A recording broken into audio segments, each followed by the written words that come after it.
to fatalo fatu ile tatou le sono le fa moe ia tatou lia mai le sono muli o le kuata nei me le suma le tolu ia ro fagia le tatou fa soa il fate si mai o le ngango le tuola tatou amata le tatou talo matou tamalo le langi matou te tu inatu atoa le liele tua matou loto ia vea o le nofuanga ia fio ai lo nganga pa ia o le wa fio mai te ina i matou upumoni uma ia fa peo na matou fa som fa longa malangona lo si fonga o le malama matou te sa vali ai lo swafa Yesu matou talo mole toi nei amen talo foi lo sunga silfau talo falava sunga samana ele se temi umi fo il tatou fa so e util temi ia fa ftaile to lewa tatou toe fa wau tatou le sona ilona fai unga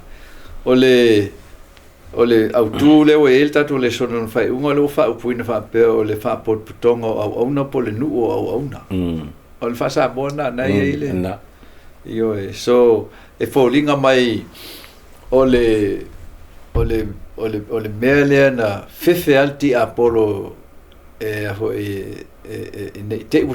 te utula mai ina ia awane i o lava i le ngaluenga leo le whautanga leo tatu whasosoa i pia lava wai e umal nei soifuanga e o ai whawau e le umal whasoa i lea matapua amen ina ia awane i o le ngaluenga a le atua i lona atotoa lea o le wha atotoa ina o le afo i o le wha tusa o le atua le no na fai ai le tangata i lona ato toanga ina ia fa penana tu ma wai la le ami tono le tu le ngata i le lang le lang le la u fa upuina fa pe wa le si upu fa matala ina ile il fa por tonga le au ona po le nu au ona o le ka le sia amen ile ngana fa fenga fo ma fa fenga fi ia le lau tatou aulia mai e tāua la le tatou le sona le muli amen ena ia tāo fai ai ia le autua lea o sea o pito i titi tau nua leo le upu a le ali o le muli o la vea mua amen a wā o leo maua mai fo i ta whaasoa mai le son tanuai o tātou nei la ingatangata o sili nalo fangia le tua ono o sili lo tātou tingahina ile fuafuanga o le whaurutanga ona o le matua i whaato i laloino i tātou el ti apolo o le o tā ua o le whase a o tātou a ia na o le uwha petania e innocent kako no winga sa tātou le loa lava se mea le asi ai ana le o mai le tau whase ma o le ngia i tātou se manu e tātou te le o le tinga ina le wai io se manu tātou te le fo ile mao le tātou filfilinga le loto malie e tātou te taltonuinga le whaasea te apolo wana manino an whaalongo atamu manino e le i nefu whaalongo atamu le vanga so nei taltanoi e a matatuai le whaosonga o sia tamatau amen ina ia moaia i steita inga ale nganga i lo tātou whaasoa ia ua fo i tātou uma o lo su e whaatasi mai la ofia amen ia se i whai sau tala to mua e whalau tele atili pe i tā whasoa o le taunu unga leo le tātou le sona ato le kuatal nei le un tātou iei whai unga le vaenga muli leo le sona mai o le autua le sona pe o ne tātou turutulo ina nei kuata o le afionga a Yesu le na whai o se au pito i titi o uso nei na utou whai ai o a unena o le ala o tātou taunu umai nei le whaupunga lea o le whaperetania o le autua le tātou le sona o le agent of seven ia a le fa sa mo no fa pro tonga o e au ona o le mana onga leo le atua lena o le mana onga leo le atua lena fio mai ia Yesu ina i mafai au na fatino na vala wina Israelu le mana onga leo le atua ina ia se fa pot tonga o tangata fa pitoa e la to te fatino ina le fina ngalo le atua mari lena la ina vala wina Israelu peita tala masani mal tala fa fail Israelu mafuanga lola le la wa fio mai ia le atua a fio mai ale tua ina ia mafai ona faatuina se faala tongo tangata ina i mawhau na whaatino ai, le ala na whai mai ai su ia Peteru oi, o te ati na ela ua kalesia i lunga o le nei papa, o Yesu. I le mawhai e whai to o se oli na manu malo e. Pela na e tau, o le mele le sa siri au na itu i ailu ti Apollo au na itupu. Mele o le whaatu ina o le kalesia po le whaapotonga o tangata au na i le tua. Wa atupu lo le mele, lona wingala, o le amatala lau telele. Le tala le leima so o aile la langi ma le atu lau lau uma i le whanau o tangata. Le ana tupu aile whaatu lawe le amatanga ina ua whaasel ti Apollo peo na sauno ia. Ioi, a wae o le afo i o le tūlanga lewa i tātou e pei o le ata fo ila e ta te vai pela i le tala fasol pito no Israelu o le to ilalo. O le to ilalo ma le to ilalo. O le ata lava lea ese ai ia le tua o le nan fofo. Ma mea na ia fofo ina. Awae o le oe manino mai nei i le moli mau le tuspaia. E le ngata i le tangata na fofo e le tua e vai i le tino. Ai vai fo i angelu.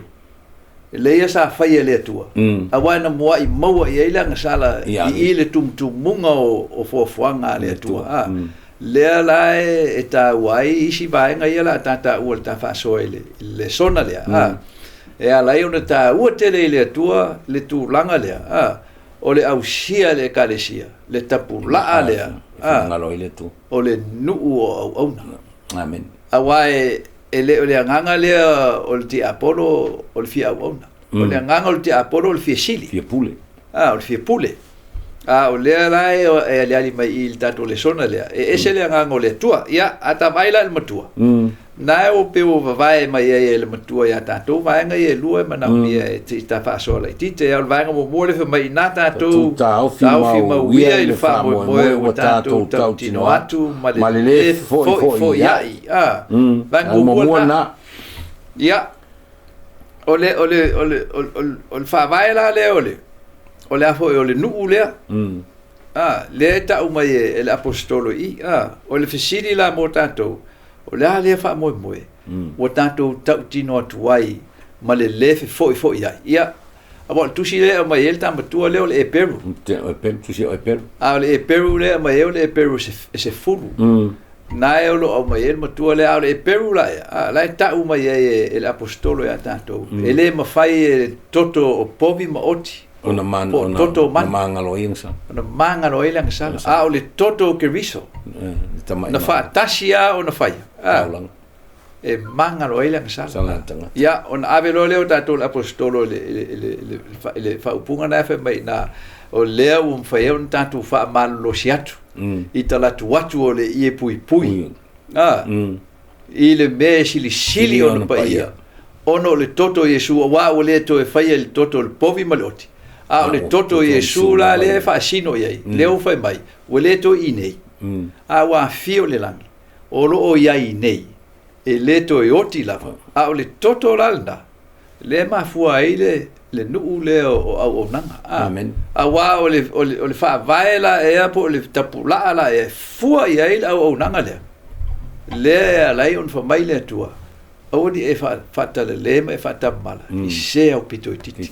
Amen. Io le la e fa vai le so le fa mo la le tanto te tala io le sile vai nga. O sili ona fa le au nga ina e kan si cristiano e ona poni. O fa vai le ele toto Yesu ke se fa fa talanga tu langa la.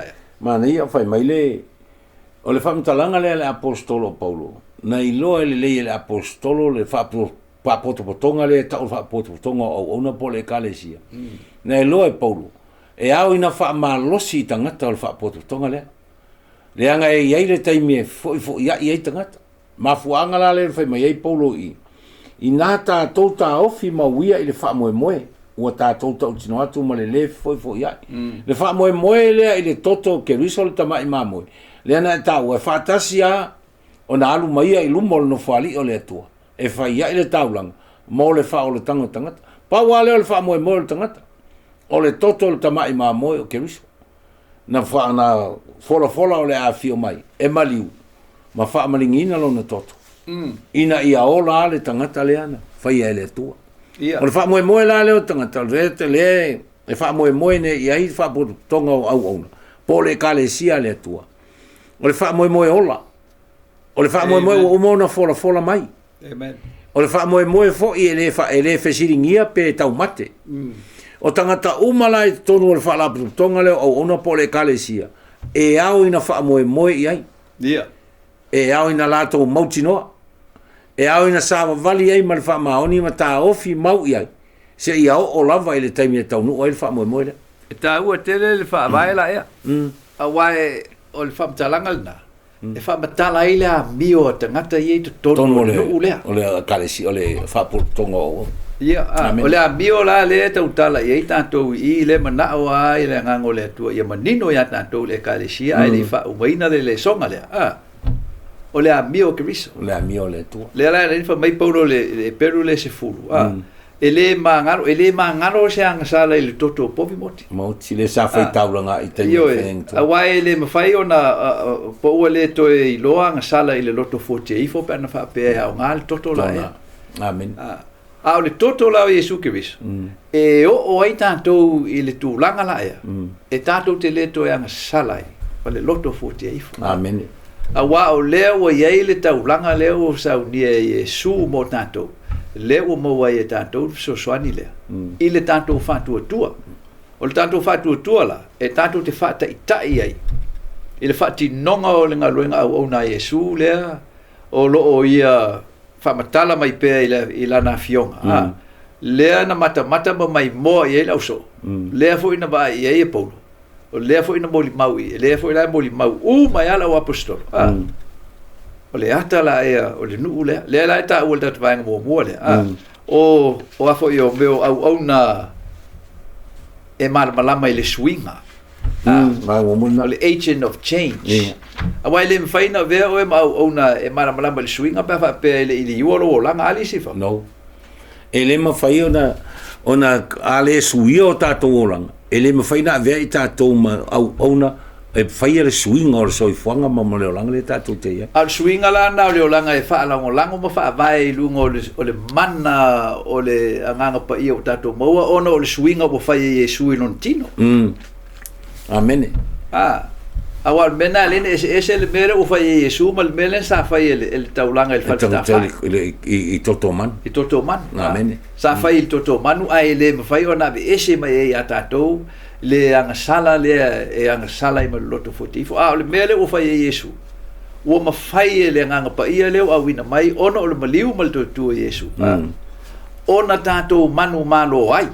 Amen. O vai pese i o tulanga na le ta wei tatou o no suinga. Amen. Ono o tau tatou manu malo. Tau tatou le manu malo. O ala tu e ngā fōlinga po atu e ngā fo ileva ai ngā e tauna iai ia au na ia. E mana ia i o le whaamtalanga le apostolo Paulo le. I le tusi mua le i e vaenga le. Ia tau whai taune iai. So whai tau atua le whaapunga le a Paulo le iai. Ia. I le mua, i le lua konito mta upo e lua whai upo e sifuru wha e o le sifuma le ono. Ia, ia. Mai, o whaafetai le atua o le ua mātou manu malo e pia lava ono o Keriso. O le ua mātou whaali atua i foi. No uma le manongi o le mata upu i a te ia. Whai mai Paulo. E iai le manongi o le mata upu lea. Le la tatu whaitau ia. A wā o le na namu i mātou i a Keriso i le atua. I e o whaolaina. A toa ma e o malaia. Mani. Whai mai lo leo le. O whai upo e sifuma leo. No, ma nei whai upo e sifuma leo. O le manongi o le oti. E o ai le oti inisi. A o le manongi o le ola. E o ai le ola inisi. Po o ai fo isi e tu sama nei mea. Mali. Whamtalanga la le a Paulo.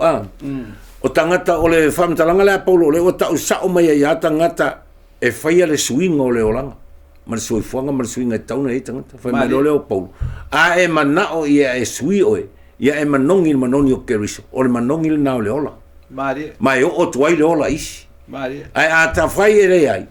O lona winga, e te manoni ma ina namu le manongi o le oti, o le malaia. Ma e o ia i le manongi o le oti, ma e o ai i le malaia. Ma le whaafranonga e whaava. Ma nei o whaapunga le apostol. Ia, mali. Sa o le lei. Sa o le lei. A wai tātou te loa i le tātou ola moli mau i aso whaiso. Po whel manongi ngai e sa sala atu i lau moli mau. Amen. A wai e sosongi a e tangata le. Yes. Le nganga e tātou te moli mau ai. Amen.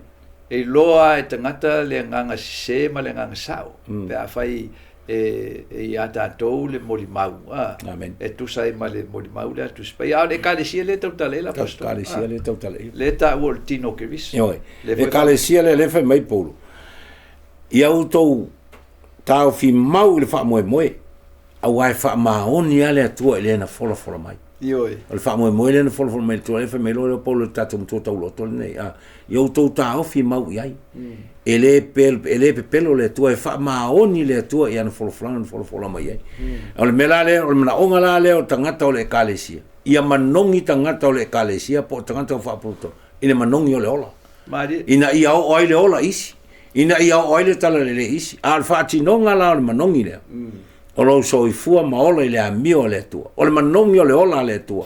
O lana tu la fono i sifuri. So e o ngatasi la le afo i le soifuanga o le tangata le manongi i le ola. Ma upo o le fionga le tua. Amen. Wa upo le ola le fa vai iei le. Ai o le tangata e pa o vale lana fa tinonga o le fionga le tua. Manongi o le oti. Sala tua ele manongi fo ele ino ai tangata. Na le fai mai e paulo o le manongi o le oti. Ie pe o me fo ele o tua ele mala iei. Pete sua tu e fai sau famtalanga fo ele i lumonisi i alae e loa o e tangata fa pe. Amen. Ia mapo nge ia fa kalanga o mo kwa kuluku. Amen. Po mo tuanga o ia awa o isi fa upunga tatu te fa longo ai. Pe a o na tali mai le lalolangi.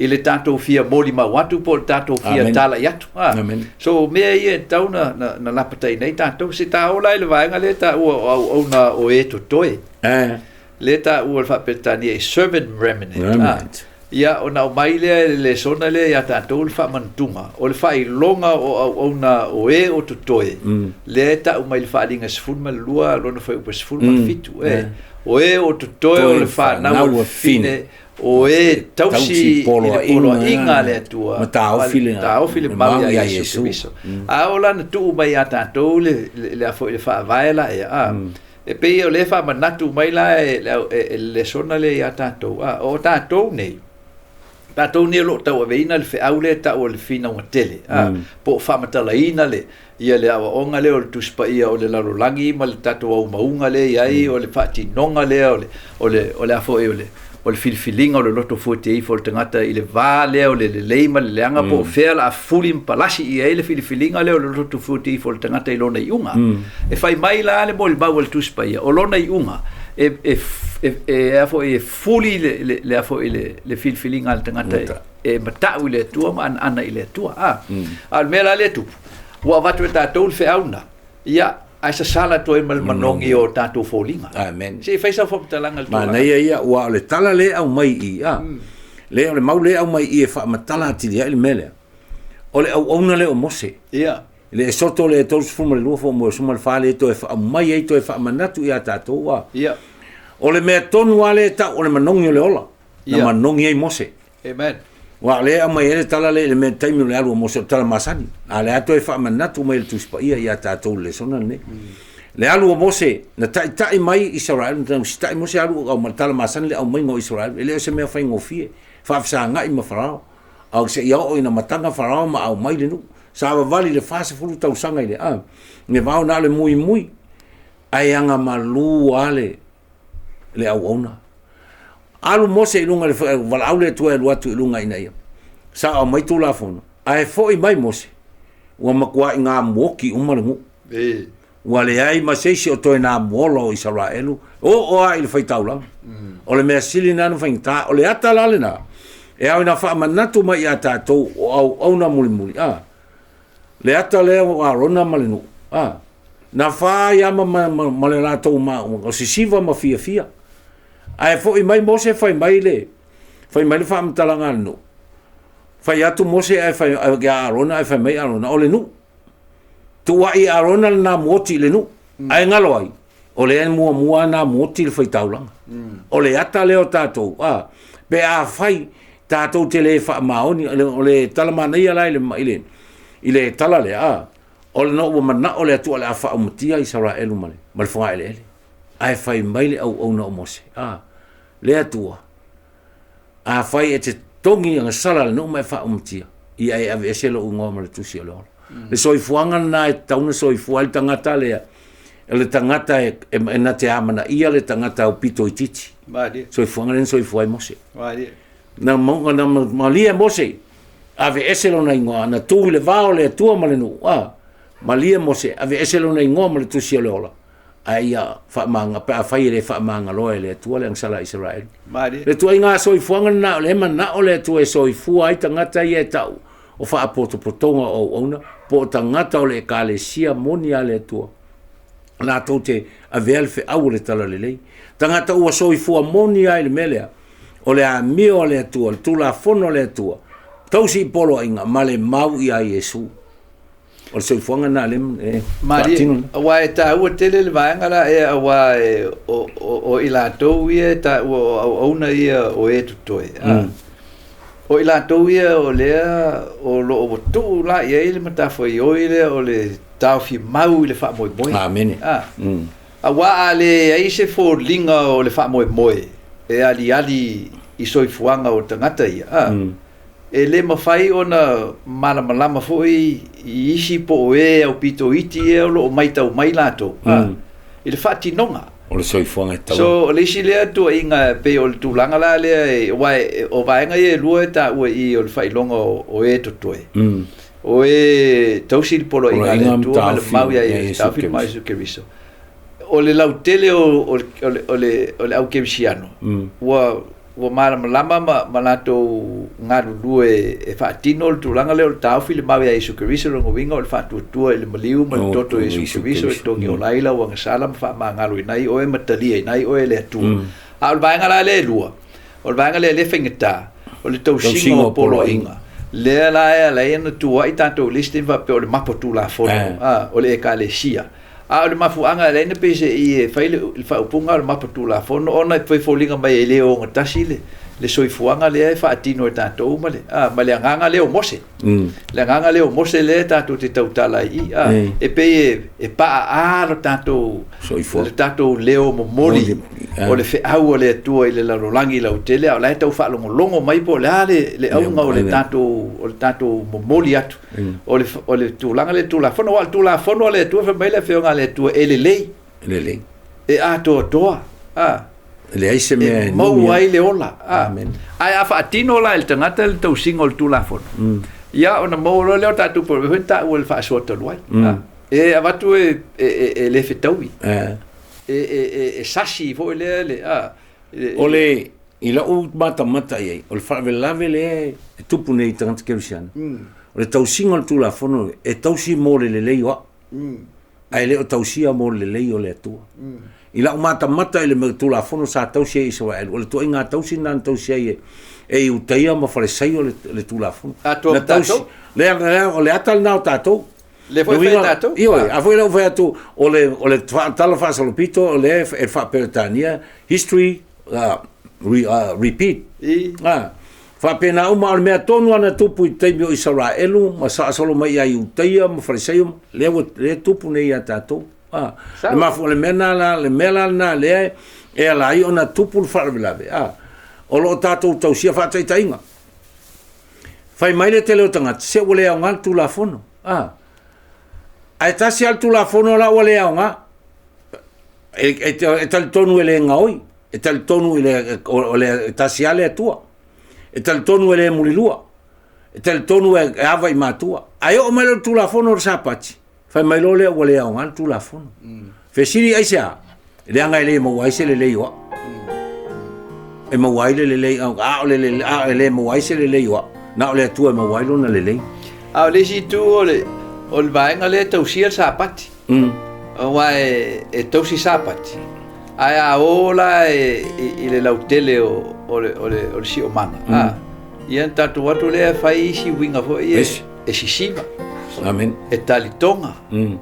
amen le fa longo le langi fa mai o vaenga ngai le kat kom fit ia le mai o le masau aku la sufiku male fisikonga ila lo le au alo nana masau ta vale ave ai me fa pele lo tanto totala i so o na o e tutoi tau na soi a fu fai e tātou te lole le leo le tūlafono e te tau na sa o le anganga e tātou te tausi ai le tūlafono o le anganga la o le anganga ina ia whaola amen a le o le anganga ina ia fua ai ia se e leisi uso i le fua e le mawhaia na ausia se tangata wa tūlafono le tātou te loe alan so mai tau fil wha moe o loo ia Yesu ke miso langa o le mea na lai ato to e tūlafono o le maliu e Yesu e le o le anga luenga le leia tātou na vaenga le tātou le so ia a ola e le vaenga le tātou o le o whasa mona o le pai atu ia ia mana ia na o lu whasa moina a watu ia nganga ia o le whasa mona le tātou le so pai atu ia nganga o lo wha faina i le sona lea ia le soi fua whaatino whamtalanga le apostolo Paulo whai maia Paulo mai a kopo whai mai a kopo e whai atu le tangata ia mawhanawhana e na upa mai manuia e le mawhanawhana manuia le tangata whai mai lo leo Paulo o le alofa e le na upo malanguta no inga lao le whamtalanga i o le mele o le tala inga pito i sili a lea ona li ua ai tangata a li ua tangata le tala inga leo o le whaatino le soifuanga e li ua tangata malato loa mo i le tua a le manei o le tele o tangata i o poto tele la unga le tuspaia la unga le alofa la unga le whaolatanga la unga Yesu o na oia o lai a e o lo le whaatino ina o le soifuanga e mautino whai mai Paulo o tātou o le whaapotonga o silion to tele o loo vanga ia e poto mai mata mai silion to tele ma le Filipi le lua fa suma le fama suma lima fa umai vaenga le fa mai o to faia me umlava malele mui malele fina wai amen ina ia vea o to me o le mata ulenga ina me o sao le amio o le fa nau o le atua e le po nai lumol tupulanga mi o fa pio malfina o vale o pupula ia te la tola o to amio fa pe o me fa malama i le la amen a to le mangel apostolo le o le senga a fa o le malama tato e te tau na ia tato le nganga le e le fina o vale e le mui amen ai sa o le on tato moli le ia le fo le fe awa le tua e papai i loto o tangata vaenga ia taua le tātou te vai i le tūlanga leo le loftu noa i tutono le kālesia o le loftu noa la na o le atua le vai a tātou le efeso na e le si whau e le si a fo i vaenga na tāua se whaisa utala le efeso na e lua veo suma le si whai tau mua la le efeso le ia efeso e lua o lona whai upo e si fulu maliva o le nei e le to tangata ese o tau o e wa mau a wa nu fa tasi male au pa ia o le ai fo i o le atua o le mana onga le o le atua e le mawhai ona tā ua i tātou o le ainga o le atua pe ala tātou le soi fua e tusa male finangalo o le atua a mana onga le whai mai le apostolo Paulo le kalesia i Efeso whai mai Paulo i Efeso ia tusa la o tau amia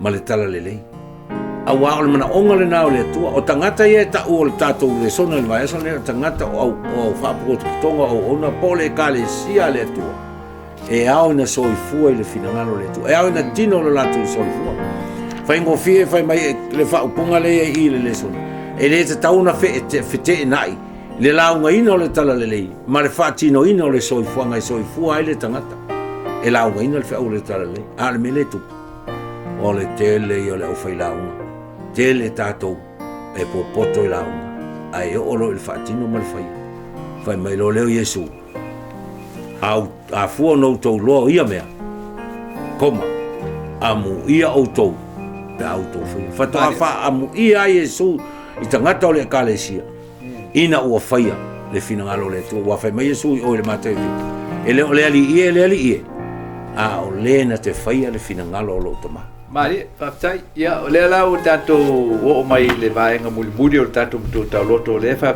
pe mai ia tato mana tuna fo ile tasi ina ia tau fa tupu ai le lofa manga luenga le o talo na le sono fa mo tato au su e mal tanto au mai moa ina ia awani e se tasi o i tanto e afo e le fa vai lo tanto anganga au ona i to tono le nuo au ona po le kalesia le tua i le anganga lea o le manatu leisi i leisi a tatou manatua le alofa o le atua mo i tatou ma le whaolotanga o whaola mai e tatou o e sa oti a tatou ang sala ona mawhai lea on tatou manatua le alofa la i te vi uma tatou te nofo ai mo tatou uso a tangata ma tatou manatua i te vi uma tatou te hui ai toftofonga e tau o mai le manatu whaapito e a tatou le alofa i o tatou uso a pito i titi ia o le talo le sono le whaamoe moe